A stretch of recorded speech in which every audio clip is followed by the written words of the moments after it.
اعوذ باللہ من الشیطان الرجیم، بسم اللہ الرحمن الرحیم۔ امید کرتا ہوں تمام احباب خیر و عافیت سے ہوں گے۔ آج جو ہمارا لیسن ہے، لیسن نمبر 10، تختی نمبر 10 قاعدے کی، وہ ہے جی سکون یعنی جزم۔ جزم کے متعلق میں آپ کو بتا چکا ہوں، کسی بھی لفظ کے اوپر یہ اس طرح کی شیپ آ جائے نا چھوٹی سی، تو اس کو جزم کہتے ہیں۔ اور جزم جس بھی لفظ کے اوپر آ جاتی ہے وہ وہیں پہ سکون اختیار کر لیتا ہے، ساکن ہو جاتا ہے، نیکسٹ آگے کی طرف وہ حرکت میں نہیں رہتا، اسی جگہ پہ ساکن ہو جاتا ہے۔ جیسے یہ لیسن شروع ہو رہا ہے ایسے، حمزہ زبر با اب، ٹھیک ہے، حمزہ زبر تا ات، حمزہ زبر فا اث، حمزہ زبر جیم اج، حمزہ زبر ہا اح، حمزہ زبر خو اخ۔ یہ دیکھیں یہاں پہ با ساکن، تا ساکن، سا ساکن، جیم ساکن، ہا ساکن اور خو ساکن۔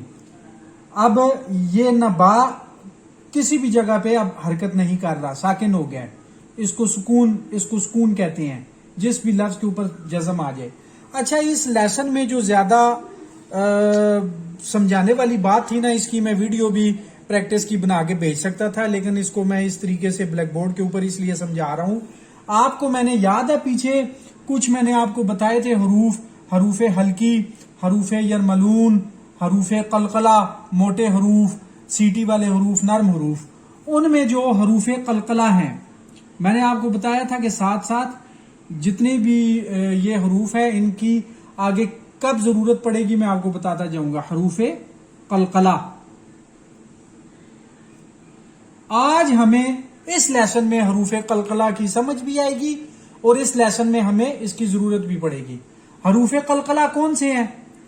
ان کا مخفف ہے قطب جد، ٹھیک ہے جی۔ اس میں کون کون سے لفظ ہیں؟ قاف، طا، با، جیم، دال۔ یہ ایک مخفف بنایا ہوا ہے تاکہ یاد رہے، ٹھیک ہے۔ قاف، طا، با، جیم اور دال۔ اچھا، حروف قلقلہ سے کیا مراد ہے؟ حروف قلقلہ سے مراد یہ ہے کہ جب بھی ان 5 حروف کے اوپر جزم آئے گی، یہ جزم آ جائے گی، ٹھیک ہے، صرف ان 5 حروف کے اوپر جب بھی حروف قلقلہ پر جزم آ جائے تو وہاں جھٹکے کے ساتھ آواز کو، میرے حساب سے میں آپ کو سمجھانے کے لیے کہہ رہا ہوں کہ جھٹکے کے ساتھ آواز کو، جیسے بندہ کسی چیز کے اوپر مارتا ہے نا، یہ چیز ایک یہ دیکھیں، یہ چیز ہے، میں نے اپنے ایک ہاتھ کے اوپر دوسرا ہاتھ مارا، لیکن میں نے وہیں پہ ہاتھ کو ٹھہرا دیا، یہ قلقلہ نہیں ہے۔ قلقلہ یہ ہے، یہ ایسے کرنے سے، جھٹکے سے کسی چیز کے اوپر مار کر اس کو دوبارہ یکدم اٹھانے سے جو آواز پیدا ہوتی ہے نا، جو آواز کو ریورس کہتے ہیں، ٹھیک ہے، ریورس کرنا، آواز کو ریورس کرنا، جھٹکے کے ساتھ آواز کو ریورس کرنا، اس کو قلقلہ کہتے ہیں، ٹھیک ہے۔ کیسے؟ اب یہ دیکھیں، یہ حروف قلقلہ کے ساتھ ہی ہم جزم کو پڑھتے ہیں۔ سب سے پہلا حمزہ زبر قاف اقو، سمجھ آئیے جی؟ اقو نہیں کرنا اس کو، اق، ٹھیک ہے، اقو۔ اسی کے ساتھ اگر ہم دوسرا کاف ہے اس کی مثال لے لیتے ہیں، حمزہ زبر کاف اک، یہاں پہ ہم نے اک، ایسے نہیں، اس کے اوپر قلقلہ نہیں کرنا، ٹھیک ہے، یہاں پہ اک، اور حروف قلقلہ کا جو کاف ہے یہاں پہ اقو، موٹا بھی ہے، یہ موٹا بھی ادا کریں گے، قلقلہ بھی کریں گے۔ اسی طرح سیکنڈ لفظ ہے تو، حمزہ زبر تو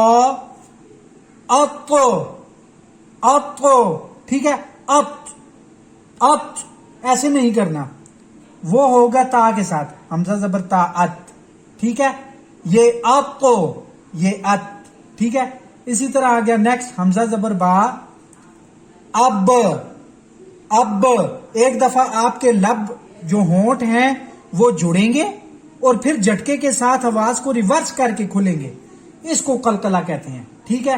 اسی طرح حمزہ زبر جیم، حمزہ زبر جیم، اج، اج، حمزہ زبر دال، اد، اد، ٹھیک ہے جی۔ ان 5 حروف کے علاوہ، ان 5 حروف کے علاوہ کوئی بھی لفظ آ جائے، کاف آ جائے، تا آ جائے، آپ کا جی خا آ جائے، زال آ جائے، ٹھیک ہے جی، زا آ جائے، سین آ جائے، ٹھیک ہے، اخ، از، اس، ٹھیک ہے جی، اش، حمزہ زبر شین اش، حمزہ زبر صاد اس، حمزہ زبر ضاد اب، اب، ٹھیک ہے، ادو، اسو، ایسے نہیں کرنا ہے، ان کے اوپر قلقلہ نہیں کرنا، قلقلہ صرف ان حروف کے اوپر کریں گے۔ تو نیکسٹ ویڈیو میں آپ کو پریکٹس بھیج دوں گا انشاءاللہ۔